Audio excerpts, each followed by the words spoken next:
So, good afternoon, everyone. Respected Director, sir, distinguished academicians, esteemed faculty members, researchers, and dear participants.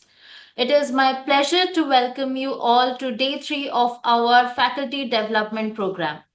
Today's session, AI powered teaching, assessment, and faculty productivity, comes at a time when artificial intelligence is transforming the way we teach, evaluate, conduct research, and enhance academic productivity. To lead us through this important discussion, it is my privilege to introduce Mr. Sasidhar Ambatipudi, who is the Director Human Resource Business Partner at Pegasystem, where he leads HR business partnership for the engineering organization while also driving diversity, equity, inclusion, and belonging. With close to 2 decades of experience in human resource, he has successfully partnered with global teams across technology, finance, research, and business functions, enabling strategic people transformation and leadership excellence. An ICF professional certified coach, Gen AI strategist, precise certified change practitioner, and certified yoga trainer, Mr. Ambatipudi brings together expertise in leadership coaching, organizational development, change management, and emerging technologies. His outstanding contribution to the HR profession have been recognized through prestigious honors, including the Economic Times Emerging HR Leader 40 Under 40, as well as HRAI 40 Under 40 Award. He is also the co founder of the Atman Ramayana Foundation, where he promotes ethical leadership and purposeful living by drawing inspiration from the timeless wisdom of the Srimad Ramayana. Now, please join me in extending a warm welcome to our esteemed speaker, Mr. Sashidhar Ambatipudi. Sir, we are delighted to have you with us. The platform is all yours. Wonderful, wonderful. Thank you so much. Thank you so much, Dr. Diksha. This is very humbling. Firstly, I am not an academician, but I had this wonderful opportunity, thanks to the entire leadership of RCM, to be here and share a few nuggets of wisdom that, sitting on our CIO's panel, we discuss every day in my organization. By virtue of what I do, I'm a HR professional, and at more than 50% of my job in the last 2 years has been completely around AI and what does it take for our entire organization to adopt AI tools, ways of working, and more importantly, thought process itself. So that led from pillar to post, understand the market, understand dynamics, understand opportunities, and that's precisely why I'm here to share a few nuggets. You might notice me shifting to my left and right a bit. Well, I'm actually working out of two laptops because I have licensed tools spread across that. Along the journey of today, whatever 75 80 minutes we have left, I would like to share alternate screens and show you. I hope that's fair. Um, yeah, so the topic in front of is pretty interesting. And for us to interact through the session, I have designed few questions on Slido. I hope you all are aware of Slido as a tool. It's a fairly simple one since you all are in front of your laptop. May I request you first scan this once, and then FDP3 is the password. If you are to enter this is how the website looks like. You see it says enter code here. You just need to enter FDP3 without the hash here. Okay, just give me a random thumbs up if you all are able to do it, so that I will move into the session. And I see, by the way, several of them in the waiting room. Would somebody be watching out for that and admitting them? Yeah, I see at least 7 or more in the waiting room. Okay, great. So here's the news. The time we have left is roughly what, an hour and a half. That's a very less time for taking forward the topics that are on the slide. So what I would request of you is just use this to enter questions throughout the session. Now towards the end, I have reserved 20 minutes to just go through the questions all of you have listed. Okay, you can upvote or downvote questions. The ones many people feel is relevant, once you click on it, it will float to the top. and I'll accordingly address top down. Okay, great. Very excited, and thank you for the opportunity. Let's jump right in. I would like to start with understanding who do we have here, right? So that I can accordingly customize. So could you take a minute and answer this question? What best describes your AI usage today? Occasional use, daily use. Very glad to see that 86% say daily among 7 respondents. Come on, we can do better. We have 47 and counting. So that's quite a lot of people. Please go ahead, scan the QR, punch in your response. More people have joined. Very good.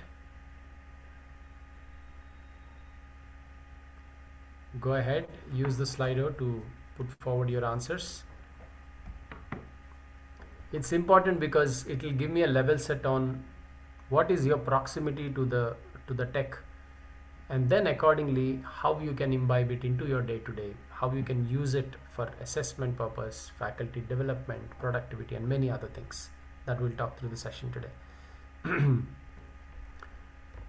Okay, I see the number not moving. Come on. May I request everyone to just go ahead, scan, or even open your website slido.com and then enter it. Okay, last 10 seconds before I move on. For now, I'm going in with the fact that there are more daily users. There are 0 rarely used, instances in this group at least, which is very heartwarming. Okay, I'll move on to the next question now. Next question is, could you name the tools you use? Open text box. Just type in what you feel is right. It can be the most common thing, ChatGPT. Okay, I see few of them entering it in the comments. I would request you just enter it here. It's more useful.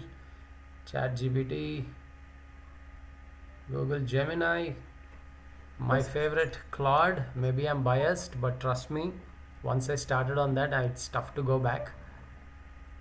DeepSeek 5.6. Lovable.ai. That's amazing. Good to see that one here. Grok. Napkin.ai. I'm a subscriber. Lovely tool. Once you use it, it's tough to come back. Somebody's using Hercules.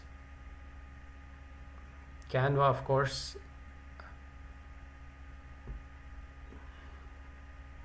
DeepSeek. Okay, I was suspecting some of our neighbor countries' models will find Kimi K3, of course. By the way, what you're about to see as a deck today was built as a combination of Kimi K3 and Claude. Okay, so I'm glad to see some of these tools here. Okay, firstly, very glad to see that many tools are already coming up here. So you all are well aware. It explains now why you said most of your daily users. Okay, sure. In one word, what's your biggest worry about AI in education? Okay, I see two already there. Creativity, human readiness. What else? What is it in your mind when it comes to AI in education?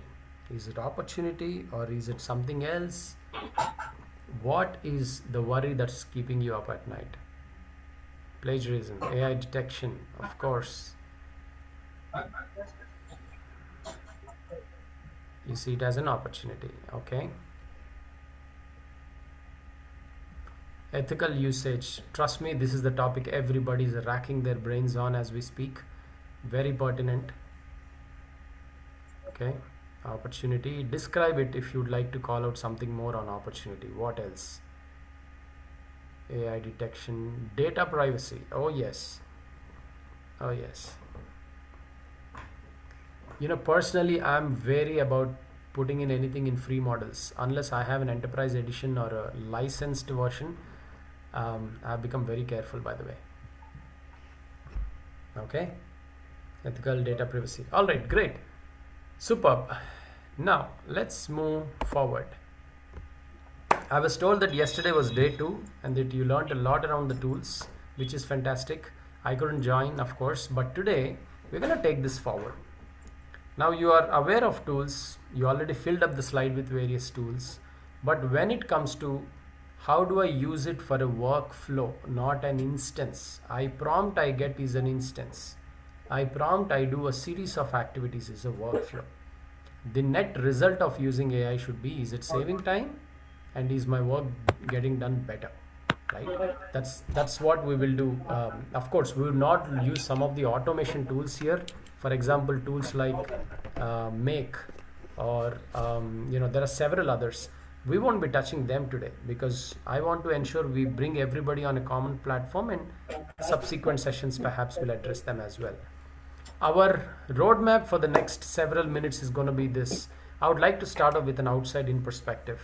What are we seeing? What are we hearing in the academic world globally in terms of AI usage? What are their top worries? What are the trends showing?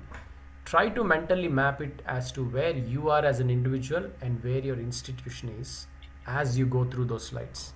We very quickly come to number 2 and number 3, where we will actually look at a live assessment, and I'm going to ask you for a prompt, and I'm going to switch laptops to show you the screen on how you can get smarter about it. Save time, get output, save tokens, which means less cost, and then get a robust output. Of course, we will have some theory around a framework, which is very important for you to really understand when students come to you, when they look for your opinion. How can you help them determine when to use AI, when not to use AI, how much to use AI? That's the real part. And lastly, the human edge. I mean, I'm not talking about AI nowadays without having module 6 in some form or the other, right? So that we protect our mental space but still be augmented using AI. And that requires a certain judgment, a paradigm, and above all, discretion. So this in a nutshell is what we're going to do. And as I mentioned earlier, the Slido where Q&A is there is always operational. Feel free, punch in a question, upward, downward. Okay. Outside in, where the world actually is. So I'm going to borrow from one of the recent reports called the Digital Education Council, right? As you can see, a huge number of responses, very recent in its output, and the results are pretty interesting for all of you. Here is the first. AI usage is picking up dramatically across the world. Last year to this year, 16-point jump when students across continents were asked, are you using AI? And these are students in secondary education, by the way. Are you using AI in your learning? Whether it is assessments, whether it is learning, whether it is conceptual, debating, whatever. 88%. Now here's the surprise. The number of students who are saying that I use AI is more than the amount of faculty saying that yes, I use AI in teaching. We all expected a gap, but how much is too much is something for you to look at. 11%. So the students are no longer looking for guidance, permission, or guardrails for that matter. They know they are using it. By the way, fun fact, my nephew is in class 6. He recently won a coding challenge. He created an entire video game using coding, and that's not even taught by anybody in school or home. He saw, he learned, he used ChatGPT, he used YouTube, he figured out, he built, he entered a competition, got a prize. Now, obviously, his parents, which is my brother, are seriously reconsidering where should his career go. But that's something in terms of appetite to learn and enablement given to them. Okay, moving on. Now this is interesting. Okay, by the way, announcement: 3 people waiting to be admitted. I keep seeing that all the time. May I request somebody in the management to keep having a check on that? Okay, now the institutions have not kept pace because it's still not very clear on, is AI a wave or is it here to stay? How urgent is it for us to relook at our ways of working? That confusion is keeping people low. As you can see, 26% of institutions even have a formal AI policy. By the way, if I have to look at the industry, it's not very different. Maybe in 2026 that we are here now, I can confidently say less than 75% of actual profit-making organizations outside have a formal documented AI policy, enablement, tools, and governance built. And that is where my role comes in my organization, because I sit with the CIO, our Chief Information Officer's team, being the only HR in that entire group. I keep telling them that AI adoption is not a tooling problem, it is a people problem, right? Tools are dime a dozen, people use it for fun or for use of work, but it takes something to tell people that hey, you are here, your job is not going away, but your use case will go away because AI is nibbling at what all you do as an operational work. So that becomes a very important piece for us. Similarly, you know, 31% of faculty feel involved in shaping policy. That is less than 1 out of 3 say that hey, I'm even consulted, involved, or my opinion is taken while drafting a policy. Now, is that an opportunity? Yes, it is, right? And the last one is very important. Students look up to the faculty. Now, how many of the faculty members have gone through an official, a certification process or a deep dive into the possibilities of AI and the rigor of including them, right? These are opportunities, by the way. This is a status quo given by a report globally. There will be a segment where I'll come closer to India as well, but for now, here is how the flow is. Now, this is an important one, right? Assessment is where the gap is the widest, and that's what we are going to tackle today by talking a little bit about it, right? While the number of people who's using AI to do their assessments, their applications, etc., is increasing, but the number of students where guidance is given formally, informally, is actually much lesser. That gap I treat it as a confusion and an opportunity both, right? So it's important that we take cognizance of some of these as we move forward. Now, this is what the summary statement is telling us: our assessment have stopped being a rehearsal for the world they're walking into.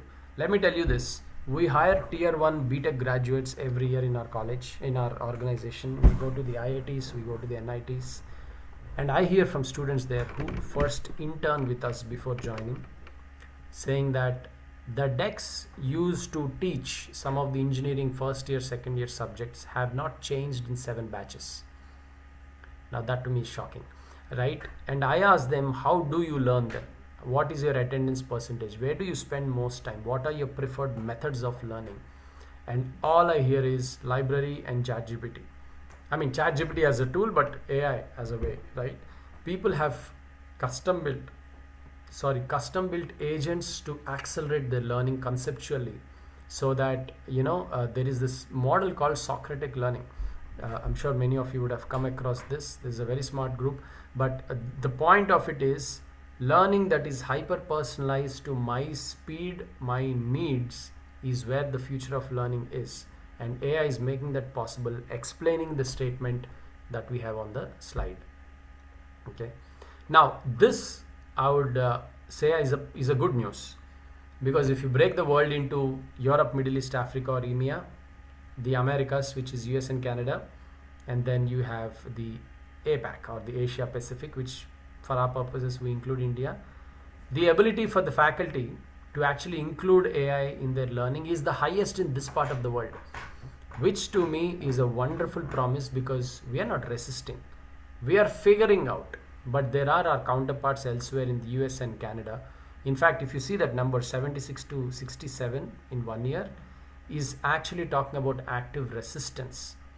People do not have a desire to adopt AI, and it's not about the competence anymore, right? Which means AI is misplaced in terms of its use case. Where does it come in? Where do you come in? Who controls who is really the discussion that needs to be addressed. So that's where we are in a nutshell, but I thought it's important for you to see. And closer to India from APAC, the government is doing everything it can. I mean, you all know the numbers better than I do, whether it is the India AI mission or whether it is the COE for AI, which is the Centers of Excellence. The 14,000 institutions, Perplexity one, it converts into more than 4 million. That's 40 lakh plus students out there, or perhaps more. I may be wrong here, but that number is showing a huge promise for me. I know the one who does my clothes ironing in our community, he uses Perplexity. Okay, and I wonder, it's so good to see, especially in Hyderabad, that's where I'm from, whether it is adoption of digital payments or consumption of AI tools, or generally getting more digital in the way people interact with each other has always been high. So that's a very positive signal. Okay, which leaves one gap, that is where we wish to address. But I want to jump in the interest of time, to something that we should be trying now, right? The provocation. Now you can keep your chat active. Okay. um, for now, let's just answer this one on Slido. In case you're unable to, since I'm seeing less responses on Slido, please feel free to use the chat as well. This is a way to see how you are creating an assessment, right? And are you using the principles of how AI works to the maximum, so that you are optimizing for the return of value that you have. Here is the thing. For example, if today you have to create a quiz out of a concept, and I've just taken random one as Maslow's hierarchy of needs, right? We all know this. What would you ask the tool? What I'm asking is, tell me the prompt that you would exactly dump into the AI tool to get this done. Okay, and I'm going to give you a minute and a half maximum on this one, and I'll be switching the computers right now, so that I show you live on how different prompts yield different answers, right? And that's where the hidden secret is. So go ahead and see. I would really like to see a couple of responses on this one. Create a quiz on Maslow hierarchy of needs for BBA students. Okay, crisp one liner, very good. Let's see if we have any others.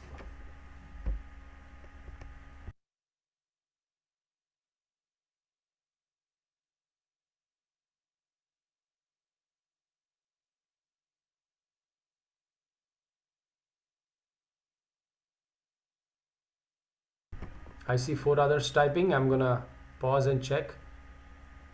All right, prompt sizes are getting bigger. I'm excited. Create an engaging assessment based on the concept of Maslow's hierarchy. Make it visually appealing. Okay, an assessment appealing. Okay, interesting. I would like to know more. Create a 10 question MCQ, multiple choice question quiz on Maslow's hierarchy of needs for MBA students. Include 4 options, 1 correct answer, mix of conceptual, workplace. This is super. Keep the difficulty moderate and provide the correct answer with a brief explanation. This is wonderful. My dear friend, please share me quiz containing 50 questions on. Okay. All right. Well, I'm glad to see that you are making friends with AI. Much needed. Create a quiz based on practical application of masters. I like this too. The end of any concept is actually application, and that's where we have huge opportunity. Okay, cool. I'm going to stop sharing here and go to the other laptop, but bear with me.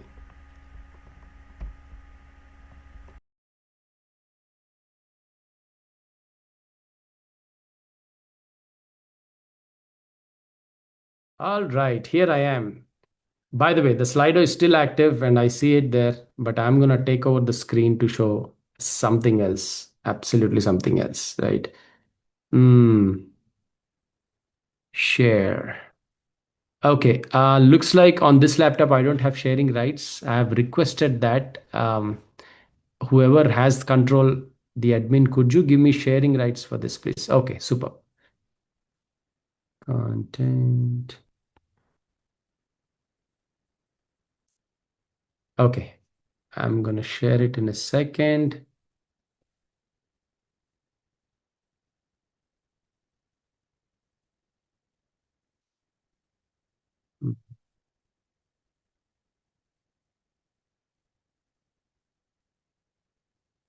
Okay, I love.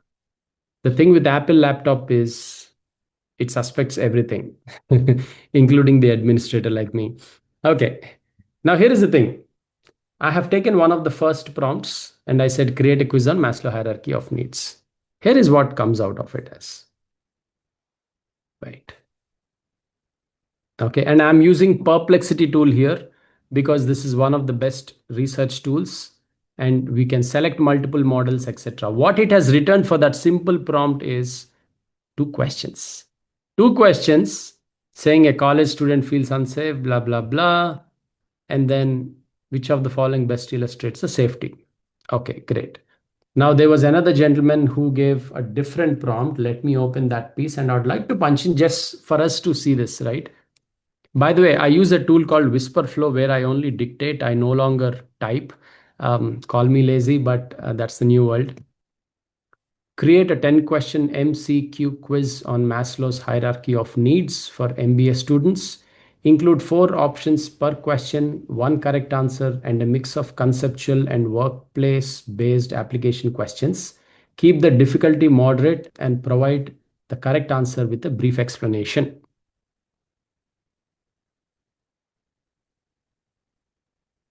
That's it. Now I'm going to paste it here. This is exactly what the prompt was, right? Now, let it take its time. Now, it is going to create an entirely different version of what the prompt is, because there is much more than a mere task here. Okay.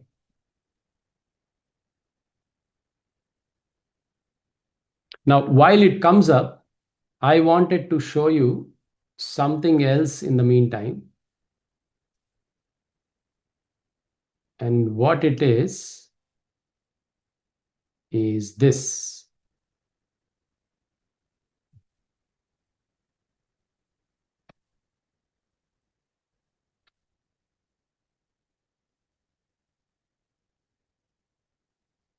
Prompt architecture. And I'll come back to how it has given.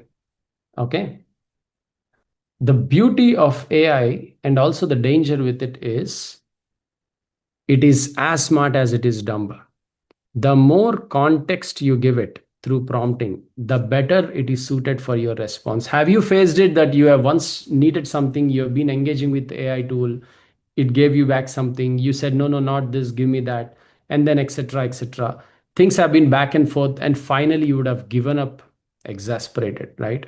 It happened with me 100 times before I figured out the answer lies in the prompt architecture, right? Now, let me tell you this. Every time you start a new chat, and it is not a simple search feature like where is Austria in the world map or things like that. If you are giving it a proper thing to do, it should have all these 6 elements.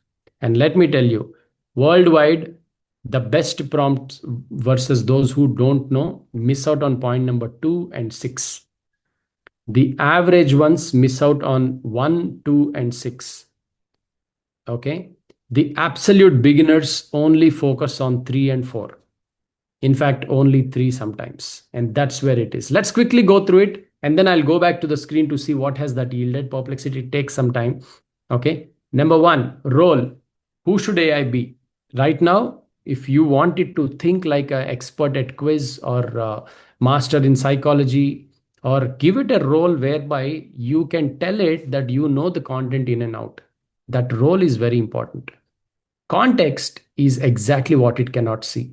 You know, they say content is the king, but context is the kingdom. Without the ecosystem in which you are operating, if you just give it a task, it just doesn't get it.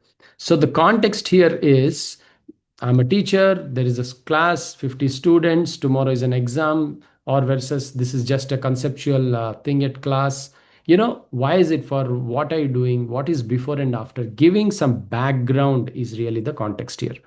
And then comes the task, which is what most of you have already given. Create blah, blah, blah, question. A quiz should qualify into how many? What is the language? What is the difficulty level? What is the tone? Should it be professional? Should it be fun? All of that comes under number 4, which is format. Okay. Till here is one thing. 5 and 6 are very interesting and different. Constraint is what it must not do. Do not make it very easy, or make it very Indian context. One of you mentioned that in the prompt. Make it very Indian context. Give live examples. Use Indian names, or versus say that do not make it too lengthy. Do not duplicate questions. These all are constraints that you are telling not to do.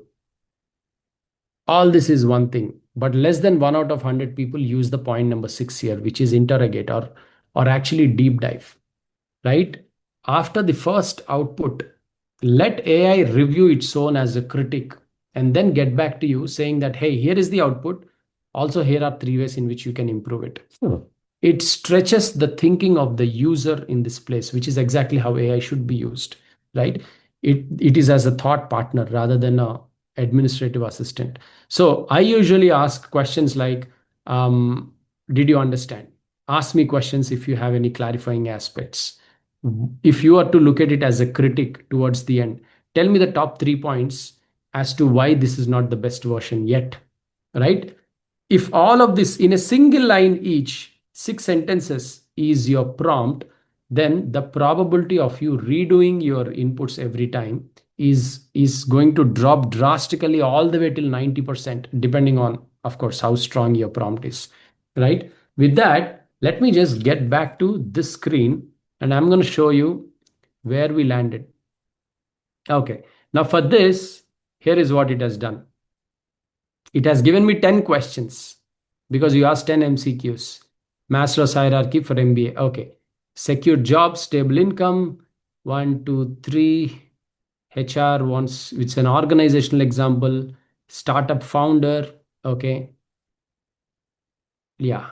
Every time I'm saying correct, if it is or incorrect, it is telling me why is it incorrect. Very wonderful. This is a good way to learn and develop conceptually.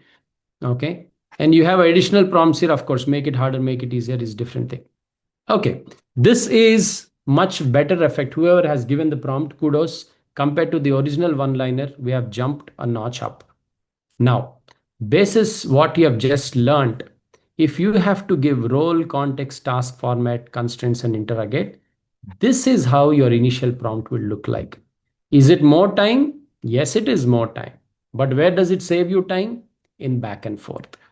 That is the advantage of this, right? Now, here is what happened. The 2 to 3 extra things I've given here is firstly, mixed class, English is the second language, etc., which tells me how to tone the language. Then I said undergraduate managed, specialized in organization, and that's the role I've understood I have given. Task is just create 6, 3 testing recall of the 5 levels, and 3 requiring students to apply the hierarchy. The task is even more granular. Format, of course, STEM, 4 options, simple English, no jargon, don't keep it verbose. Constraints, must sit in an Indian workplace, a factory supervisor, a kirana shop owner, make it as closer, maybe a graduate with the first job in Bhubaneswar. I mean, that's you getting creative, right? And none may be answerable by memorizing the definitions of Maslow's hierarchy alone, which means people should have that thought process on what does it mean? What does anywhere between the basic needs or a safety or a belonging or an actualization look like? Then interrogate, list 3 weaknesses in your own questions and tell me exactly. And then came each one of these. By the way, it tells you the correct answer. It tells you why the other 3 are not correct as well. That is also one way to learn. And it does for all the 6 questions, including the 3 application based. Okay. And then here's the beauty. It says here are the 3 weaknesses. The application question may have a readable clue. Do you want to make it tougher? Or, you know, I won't go through the entire thing, but I hope you got the gist of it. Stronger the prompt, stronger your output, lesser the number of iterations, more the time saved, closer to how you visualized as an end product. Those are the advantages. Now, this is what it is. Now, if I go to the next slide here, but I don't want to change it. Okay. But I want to tell you one thing. The beauty of prompting is in its continuity. Now all of you might be designing assessments for students, might be designing a lot of quizzes, role plays, case studies, etc. So what you can do is, for example, continue that from now onwards. It is a single line or maybe 2 line depending on what you need. Manoj, I've seen you raise your hand. Fantastic. May I request you just put the question in Slido towards the end? We will take it so that I'm able to complete what we signed up for. Okay. Or if there is something very related to this, just put it in the chat. I'll try to see and include it in my to do. Okay. Now create a 45-minute lesson plan that teaches what the quiz tests. You are just importing the entire context. Okay. You are not rewriting everything. The most important aspects of any abstract concept is application. And for the application to really shine forth in the individuals, how best can I apply this concept? Give me a breakdown is actually given to you, right? Let me tell you, this is how students are learning. When I looked at case studies of Harvard, Stanford, this is how students are learning. They are inputting old textbooks into, GPT or Perplexity or Notebook LM, and then taking out inputs like this for faster learning. So it has given you pretty much everything you need to break down this concept. And again, it has given you three weaknesses in this plan as well. Anyone smart enough would then say, bake your weaknesses into your overall plan and give me a refined version. And you can ask that. Can you refine the content that you have shared by baking in the weaknesses that you have highlighted? I would want something more foolproof than the original version. That's it. That is how it comes up. Okay, let me stop here and go to the other tool here now. Okay. The switching is a bit of thing, but hey, trust me, that's the need. Unfortunately, I have tools in one place that I can't um, not use it. Okay, this is what I wanted to show you. How you ask is entirely thing, right? This is one more example, a quiz on market segmentation. If you are in the marketing department and you want to understand this, how do you break it down? This is how, if you are to able to give it, we do it. And let me tell you, not a fun fact at all. We actually spend lakhs of rupees to train our leadership and their next in levels in organizations purely on prompting and how best can they design.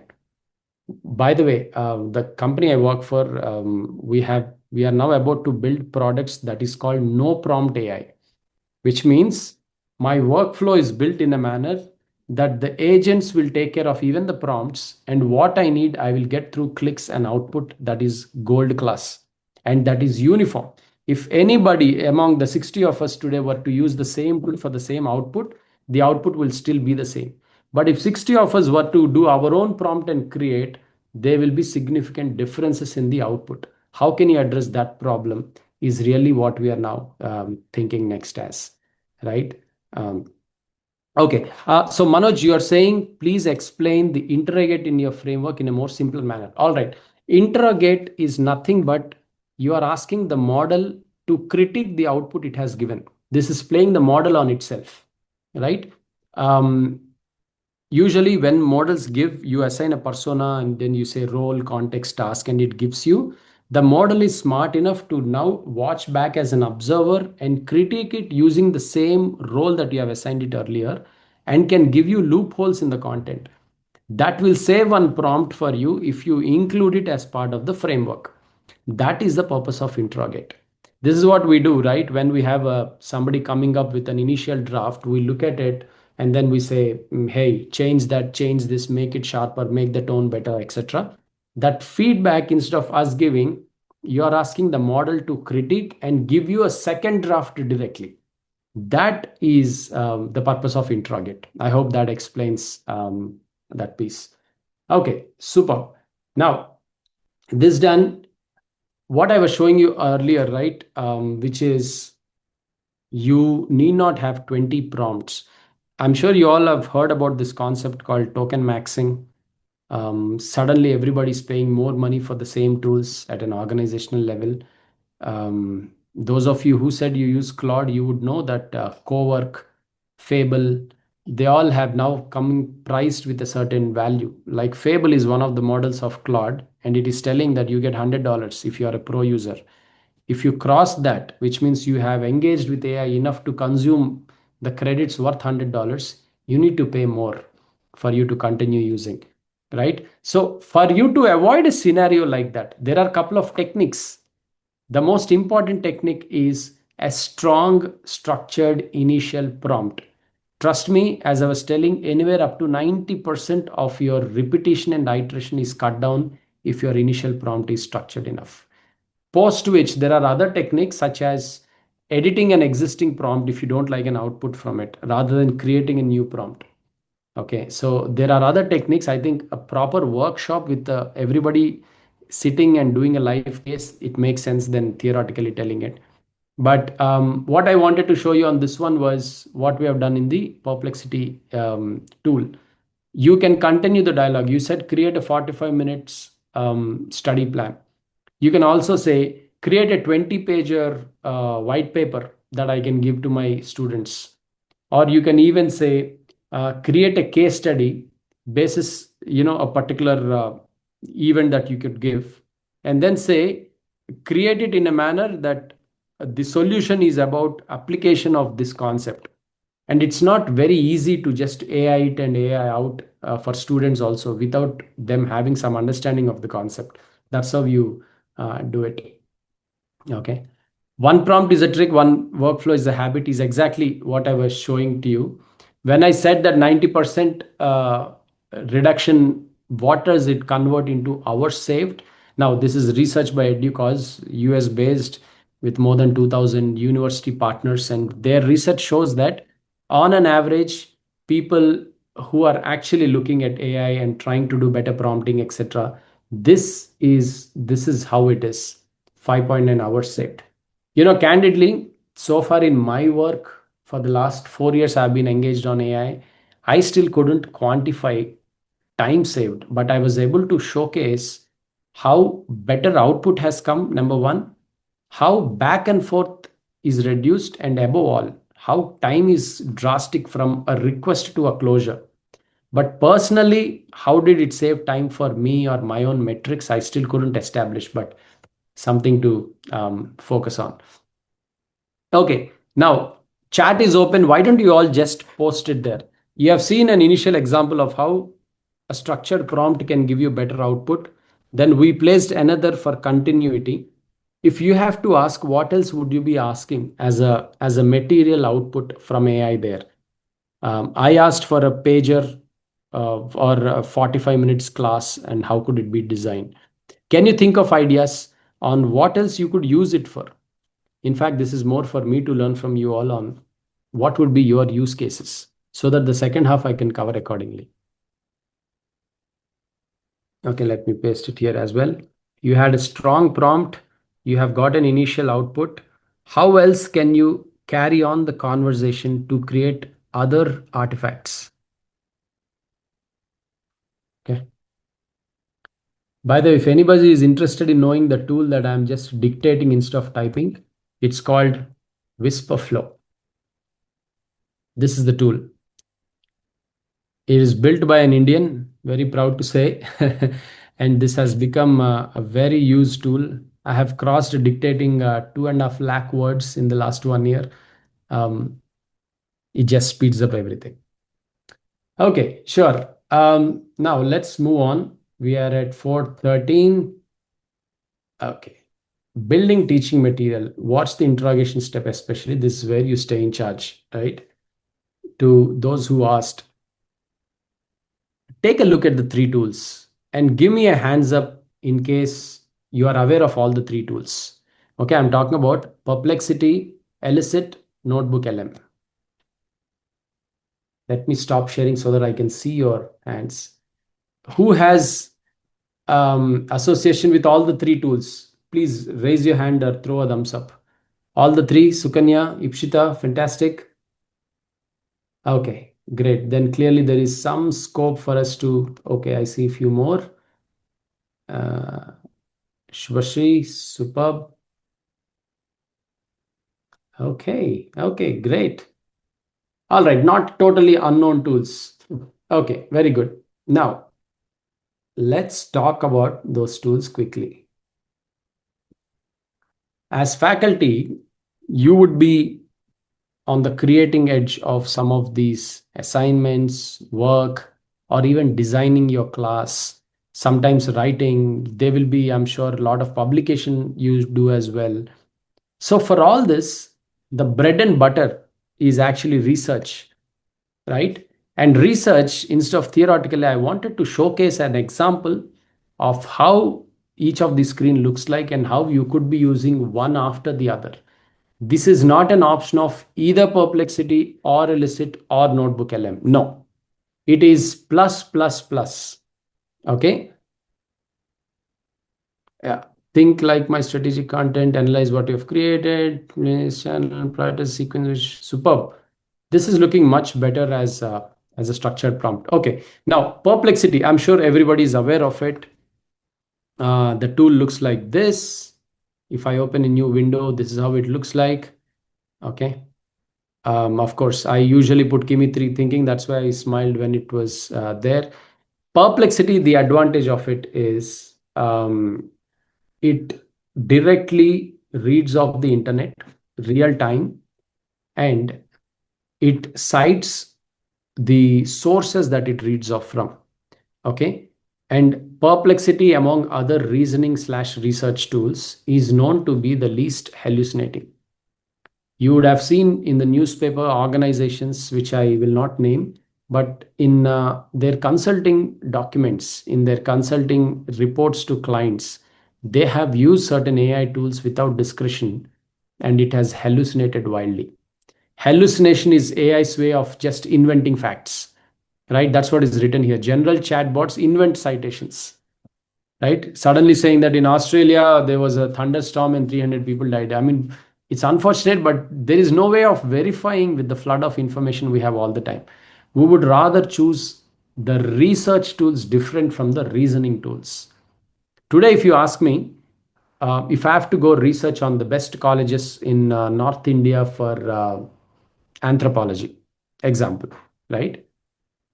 Where would you go to? For example, if you have to do it and use the chat, everyone, would you go to, why don't I just ask here?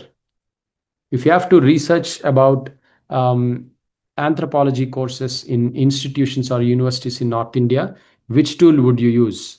Option A, Perplexity. Option B, Claude. Option 3, ChatGPT. Option 4, Grok. Option 5, Microsoft Copilot. Here is the question. I pasted it in the chat window. Answer this, and then we will talk about when to use what. A and B. Ipshita, superb. Okay, what else? Fastest fingers first. I would be interested to know why you said B also, but okay, sure. I don't know if you all have any association with Microsoft Copilot. It has vastly improved in the last 1 year. We all, I mean, across my organization globally, we have given licenses to each employees. And trust me, things have never been the same after that. Okay, A and E. Okay, Sukanya has a different answer, but everybody is saying Perplexity for sure. Claude is the next best. Swagat is saying all the tools. Very interesting. Okay, cool. Okay, let's dive in. While all of these serve similar purposes, they read whatever 90 billion parameters, one of the best LLM as they call it, large language model. Here is the beauty. Not all are research ready, right? If you ask ChatGPT today, till when are you updated? It's going to tell you that I have read of the internet as of so and so date of last year. Okay. Whereas we need to separate what is a reasoning tool versus what is a research tool. Perplexity is a research tool. Claude, some research, but mostly reasoning. ChatGPT, mostly reasoning. Grok, it's again a mix, but mostly it is on the reasoning side. Grok also research I have seen sometimes hallucinating. Microsoft Copilot only reasoning. Don't even ask it for research unless it is a simple thing like President of Tunisia kind of things. Okay, I have a very different opinion on Copilot, though I'm a very avid user, by the way. So, given all that, if you have to use proper citations and many students and others read off your research, you publish, then your starting ground has to be Perplex. I mean, that is the most preferred tool. I wouldn't say that do not go to Grok or do not go to Claude, but if you have an option, you should definitely go to Perplexity. Very reliable research output. But that's not enough. Next, Elicit is the tool. Now, let me stop here and get back to my sharing on the other side. Okay.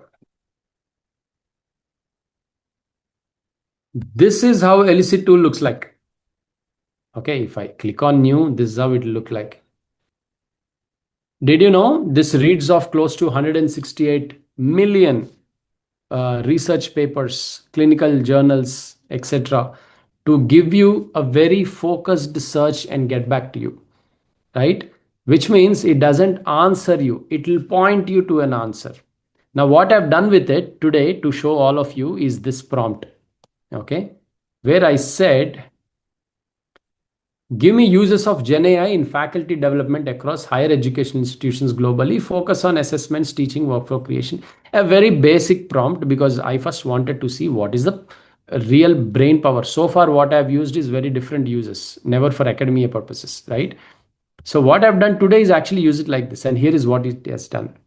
It has screened millions of papers, and it has said, I have 46 papers for you that stand out. Okay, now let's click on that. This is how the output looks like.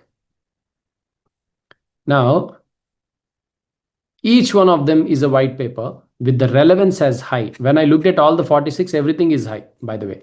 It didn't give me any mediums. Okay, everything is high. Oh, sorry. Uh, so the focus area among the things that I mentioned as primary, it says, is it one, two, three, or all matching? Likely use is this. Summary is, of course, a one-liner on what this is about. Now, for example, if I say teaching in the age of generative AI, let's look at this. Random, one paper. Oh, there it is. I can read the full article. I can read, of course, it. I can read its stand for online, though I don't know what particularly this is. This looks like very credible with real data here, with the date, citations, metrics, everything else loaded here. Okay. Now, versus I take something like integrating Gen AI. This is, seem to be very clear in my head, right? Look at this. Oh, you can download a PDF as well. Okay, PDF downloading. So, what Perplexity tells you is the region in which you should look at. What Elicit tells you is specifically in that region related to your topic, where are the white papers? Where is the research material? Very much validated, very much honest, right? For example, here it is. It's open. Oh, there it is. 15 pages worth actual paper. It's a research article under Education Journal, Science Publishing Group. Overall looks very credible to me, though I did not read it completely, etc. But I hope you got the point, right?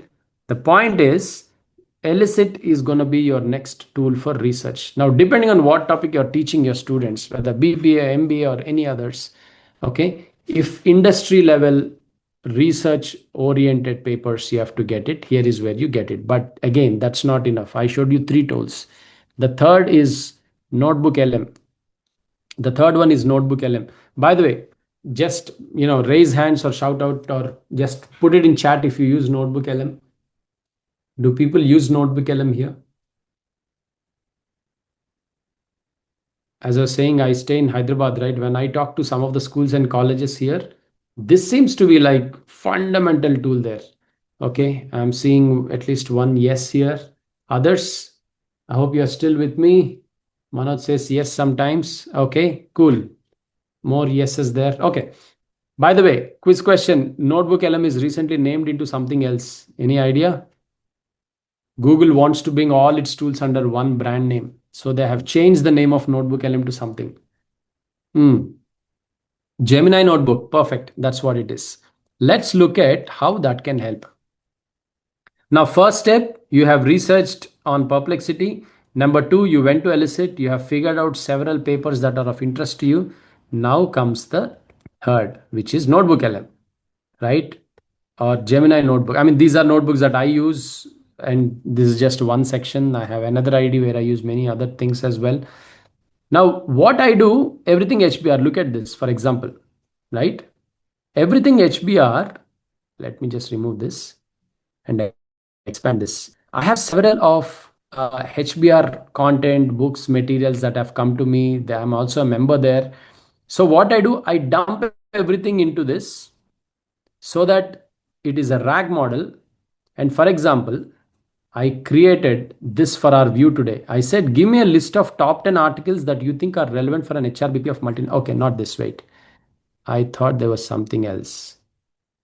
Okay, no. I created um, this one to show you. AI revolution in global learning. I asked the Gemini LM, this one, Notebook LM, on show me in an infographic form what should people look at when it comes to AI revolution in the learning arena. Closer to India, the better. from these resources only. And then look at what it has given me.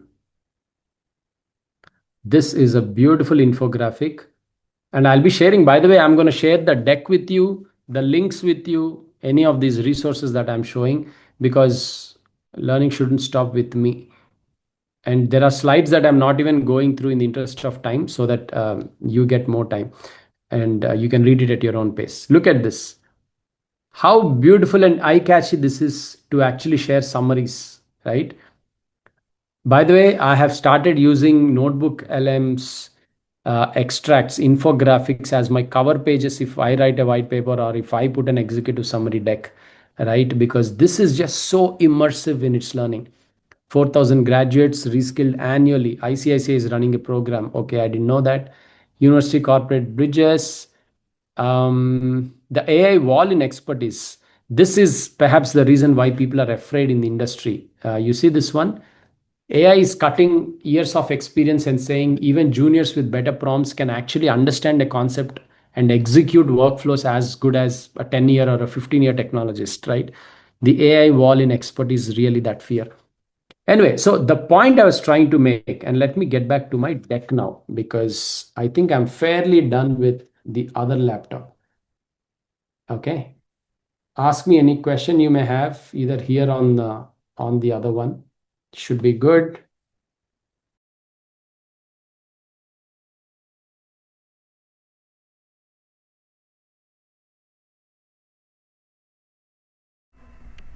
Here I am. Back. Cool. So I hope you understood this. Use your initial scan for perplexity. Get all your content through validated sources through Elicit. Synthesize only them through a RAG model called Notebook LM. This is the best way for you to have close to zero hallucination, bring absolute relevance to your content, and above all, save tons and tons of time. What I've just shown you in the earlier days was clearly a week's effort from a smart research intern of sorts, right? So I want to spend a minute here explaining the concept of RAG to you all. Do you all understand the concept of RAG? RAG, or retrieval augmented generation, right? Okay, this is very important for you to know. This is why Notebook LM scores above all others. Think of it this way. Okay, let me stop sharing and I'll think of it this way. If say you forgot your car keys and went down, and then you're calling your spouse and telling that, hey, you're on the 10th floor, I came downstairs near the car, I realized I don't have car keys, can you just search my car keys and throw it out of the window, I'll catch it. Will she go to the kitchen or will she go to the washrooms? No, right? She knows where the content is, where your keys are. Usually they are in the hall, in a box or hanging or somewhere near the television, whatever, right? What she is doing is exactly how RAG works. Retrieval, you retrieve it. Augmented gender, you generate content basis what you retrieve from the sources you fed in, right? Similarly, if I'm giving a Notebook LM 30 sources and I'm asking it, tell me you have 10,000 pages worth of content through multi-format from PDF to Word documents to Excels. Tell me how many times does this word come, or what is the average percentage of so and so. Any question you ask related to the content, Notebook LM will not go and search it in the internet. It will search within the data you have given. Now you have given valid sources of data, which means your chances of hallucination is actually zero, number one. Number two, your ability to be completely involved in the content that you wish to be is 100%. Now the same question you ask Claude, it may give you an answer, it may not give you an answer, but Claude is not a RAG model. The world's best RAG model, which means search within the data sources I fed you, is Notebook LM. Notebook LM hence is a gift to those who wish to learn faster. That's why, by the way, LM stands for language model, right? Notebook language model was designed to ensure that you contain your sources and you get data out of it. So these three together is a big boon for those who wish to do research, who wish to do develop assessments. Imagine this: you have a soft copy and you upload all the textbooks of, say, BBA, related to one subject, maybe an organizational behavior, for example, or something else, or a marketing material, right? Anything that you now do, infographics, your quizzes, come out of that. But if you want to augment it with what's going on externally and bring in more content, you can use Elicit and update your notebook LM. It can take up to 150 sources, by the way, so that's a lot of space for you. That is how you use these three as a deadly combination. Now I'll tell you fun fact on this. I'm also a student of neuroscience. I've done neuro-linguistic programming and some of those. In my introduction, it was called out that there is Atman Ramayana Foundation, right? We teach college and corporates around human values and how you can solve your day-to-day issues through that. I actually use these three because all my speeches or sessions, etc., the recordings are there in Perplexity. Okay. Then I also positioned in Notebook LM. Second thing what I do is, since I'm talking about topics such as, say, detachment in the boardroom for organizations, or value-based education for MBA students, then I do lot of research around where are the white papers, who wrote it in which university, through Elicit, and I try to contemporize some of the inputs that I have been giving so that people understand it in a very holistic manner rather than purely from one angle itself. So the ability to make the topic complex but still simplify how people understand it, these three have been helping me. Okay, cool. With that, let me move forward. I know in the interest of time, publication recorder, destroying it. So assessment design, again, I think we have half an hour left. So I would like to walk you through very briefly with few thoughts for you to consider. You all are anyway, into the subject in full measure anyway. What I want to tell you is, look at this one, the redesign patterns. So again, published externally, when it comes to when should I use AI, when should I not use AI, in especially some of these, the topic that we're talking around assessment is, there is a lot of anguish around saying keep AI out of the door. It doesn't work that way, right? At least an industry perspective, honestly to you, is it can't go away. What you can do is to work around it so that you remain the orchestrator. The individual remains the person using the judgment, ethics, bias. These are the words you all called out earlier. Okay, but still ensure that learning, cognitive function, none of these are going down, right? For which you need to look at the different principles here, which is what it is: AI inclusive, local and authentic, and process visible. Since we spoke about application a while ago, I wanted to say that when I look at case studies externally, and I do a lot of learning programs for our senior leadership globally, including US, UK, Poland, and India, by virtue of my work. And I interact with some of the L&D organizations externally, try to design a course for our senior directors, vice presidents, etc. It is 10% education of a concept, of a theory, of a framework. 70% around experience. Can you do it live? Can you think about it? Can you ask a question around it? They will make you ingested that concept into your brain. This is a typical classroom setting where learning is becoming more experience based. And then the last 20% is around exposure. I will take you to meetings that you haven't had exposure. Let me show you what I have done. These all are exposures, right? Now, all of this, so anchor in something AI cannot fabricate. Say, for example, you are giving an assignment to an individual on, hey, here is what it is, write 1,000 word. Try to talk to at least the 3 people who is undergoing an experience. Like, for example, since we spoke on Maslow, let's take Maslow. Okay. Describe these needs for, say, one of your parents or your brother, or describe it for somebody in your relatives or for your classmate. Talk to them, engage in a questionnaire, and then once they come back, the process visibility is you grade them on their thinking rather than on the output, because AI will give a fantabulous output. But what we'll be checking for is how did you do it, what questions you asked, why was that important, what was the problem, what is the evidence of the problem, what was the solution. What is the evidence that the solution really solves the problem? This is how people are actually thinking. I myself went through a 2-day course on AI in business, right? There was a course in ISB. That course actually opened my eyes because it's hardly 5 slides in an entire day. Much of it is a paper and a pen in my hand, and I was asked to think, write, debate, discuss. And end of the day, we learned the same concepts that is there in a Coursera or a Udemy portal, which is like a 5-hour course with some 60 slides or so. But you get it conceptually versus you digest it. This could be a framework for you to think on.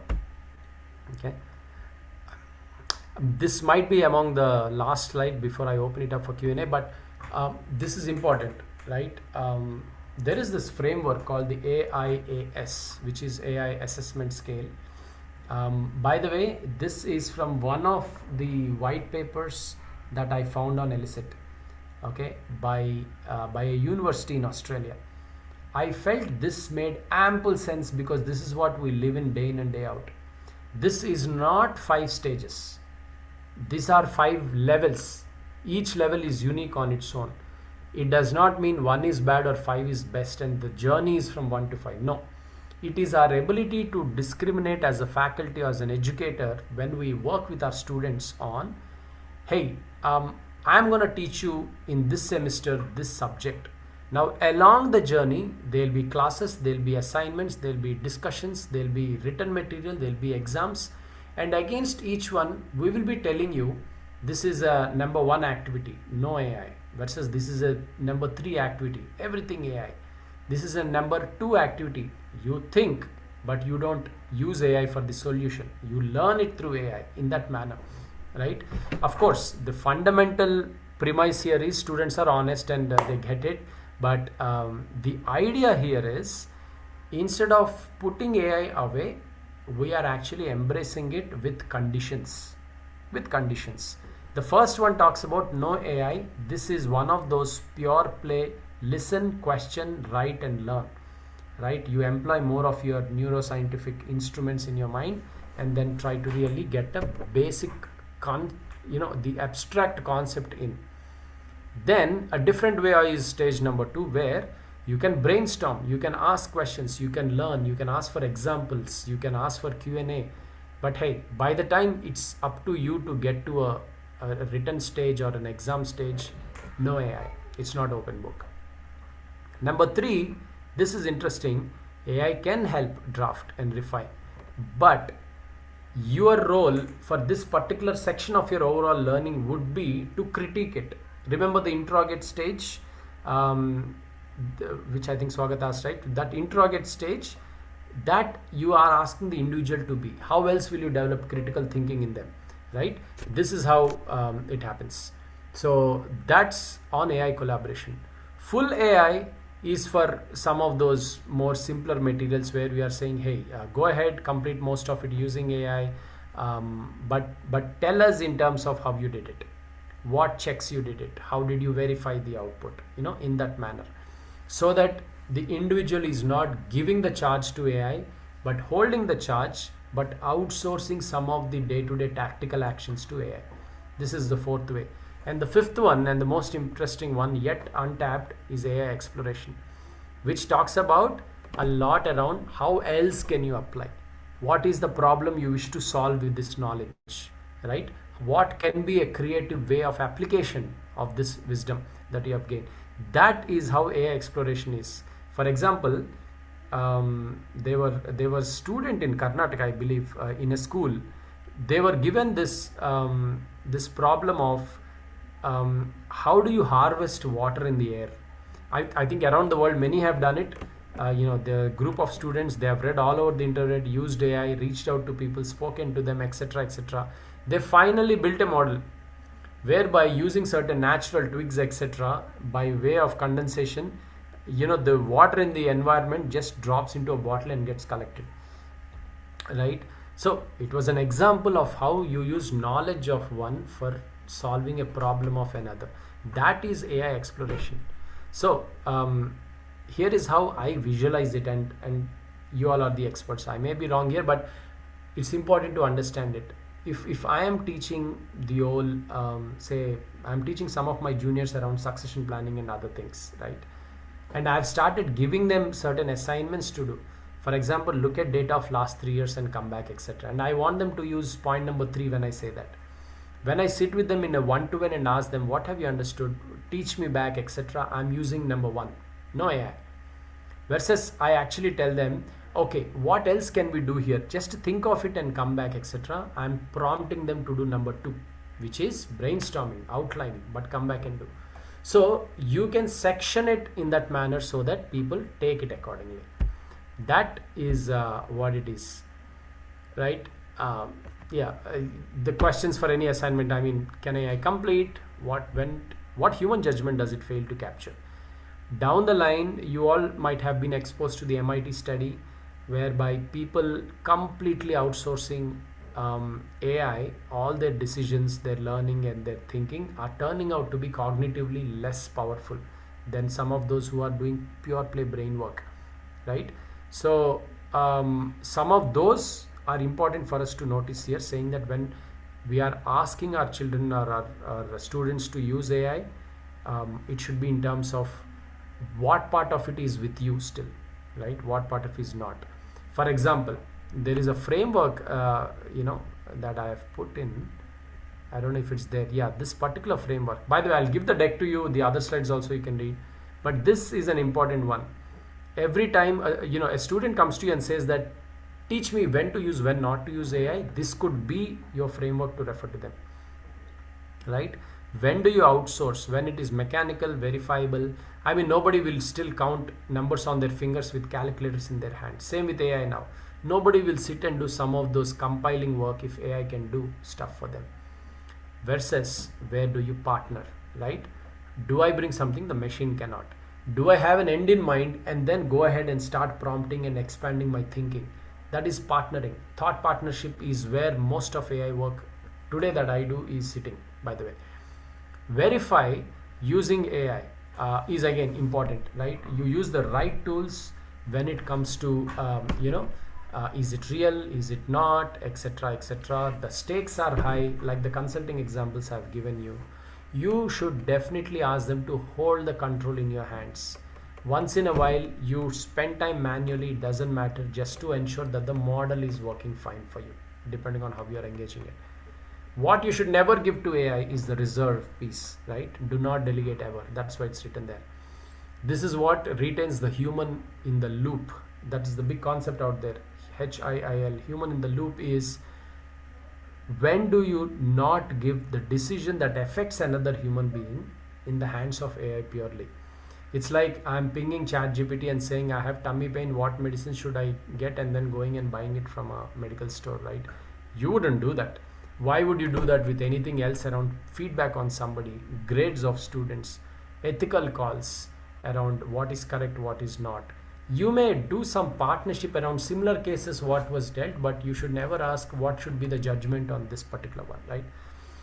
It keeps us uniquely human as long as you draw the line between the reserve versus partner. Most of the confusions come among those two.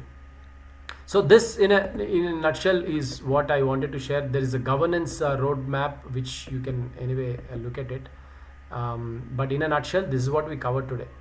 AI in assessment, AI in research. These are yours, I'll send it out to you, but yeah, we still have 15 minutes. Let's see.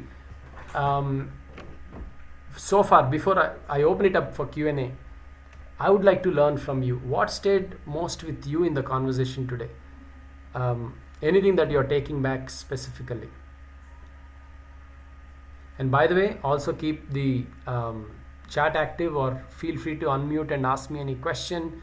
I'll be happy to either learn or I will share what I know. Yeah. You. Any questions, anyone? Feel free to unmute and speak. For now, temporarily, I'll stop the screen share. I'll pull it back once there are enough comments out there. But I hope you found it useful. I tried my best to ensure that, what I'm seeing from an industry perspective, talking to new hires, etc., guesstimating what's happening in the academia, wanted to share some thoughts on where AI is changing, and that's the thing. Okay, research stack that we are going to use. Sukanya, fantastic, thank you. Manoj says, suppose I want to publish a research paper which will be completely original and my own. I will take the help of AI like Perplexity LM writing this paper. I am able to publish it in a reputed journal. Well, candidly, what are the guardrails when it comes to publishing is something that I don't have expertise in, but here is where I would recommend usage of the tools for you, Manoj. Okay, usually for publishing white papers, etc., you would have a start in mind as to what is the topic, what are the, the abstract around it, what are the data sources, what would be my primary, secondary, or tertiary research around it. You break it down into modules and you can use AI to speed up your work or give you more enriched content, but your ability to put the story in place and publishing should ideally be yours. But anyone else who have done this earlier want to share, please do. Hmm. I hope that helps. Sukanya says, any prompt how to think? Yes, please. Let me tell you, for 1 week, you be cautious around how you prompt using the framework I've given. It will become your DNA. You will start looking at it that way, and usually in the second or third round itself, you get what you want. I remember in the early days of ChatGPT, November 2022, right? I mean, 7, 8, 9, 10 times I used to ask and think, why is it not getting it? Then I realized I did not get it, how to use it, right? So it took some time there. Okay. Understanding the prompt architecture, superb, and being efficient in utilizing AI tools. Awesome, awesome, awesome. Great. This is exactly what I wanted to see as well, because research is very foundational for what you all do, and huge gratitude for all that you do, building our next generation for our country. It helps because people are very aggressive in the organizations now when it comes to interviews. I wouldn't fabricate when I say this. When I was interviewing one of the IIT Jammu candidates, I actually asked him, though he's just out of the college, saying, how much work experience do you have? Now, interestingly, the individual was not taken aback. He said, I designed websites for a local, mall in Jammu. Okay, I said, that is work experience. You went into a client, figured out how to solve a problem, you had the tools, you had the marketing, you had a solution in mind. It was a very small thing, but still you took an initiative to do. That's the skill we need in this world now, because AI will anyway give you tons of information and thinking. What you need is a mindset that I will see a problem, I will solve the problem, right? So, and all of this, that's why such students, if you have to cater, and people are getting more and more smarter, research tools and how to bring efficiency into what you do is very primary. Okay, cool. Okay, cool. If there are no other questions, then I will hand it back um, to Ma'am Diksha. Will it be you? Thank you, sir, for taking up all the questions. As we conclude today's session, on behalf of the Regional College of Management, I extend our heartfelt gratitude to you, sir, Mr. Sasidhar Ambatipudi, for his insightful and inspiring session. Sir, your thought-provoking perspectives on harnessing artificial intelligence to enhance teaching, assessment, research, and faculty productivity have truly broadened an understanding and inspired us to embrace innovation with responsibility. I would also like to express my sincere appreciation to our director, dean, and the organizing committee for their constant guidance and dedicated efforts in making this faculty development program a success. A special shout out to all our faculty members and participants for your enthusiastic participation and active engagement, which made today's session truly meaningful. The feedback link will be shared in your WhatsApp group, and it is also shared in the chat box. Kindly fill the form as it is mandatory. With gratitude to everyone who contributed to the success of this program, I thank you all once again and wish you a wonderful evening ahead. Thank you, sir. Thank you. Thank you very much, ma'am. Really appreciate it. Okay. All right. Thank you. I'll now drop off the call.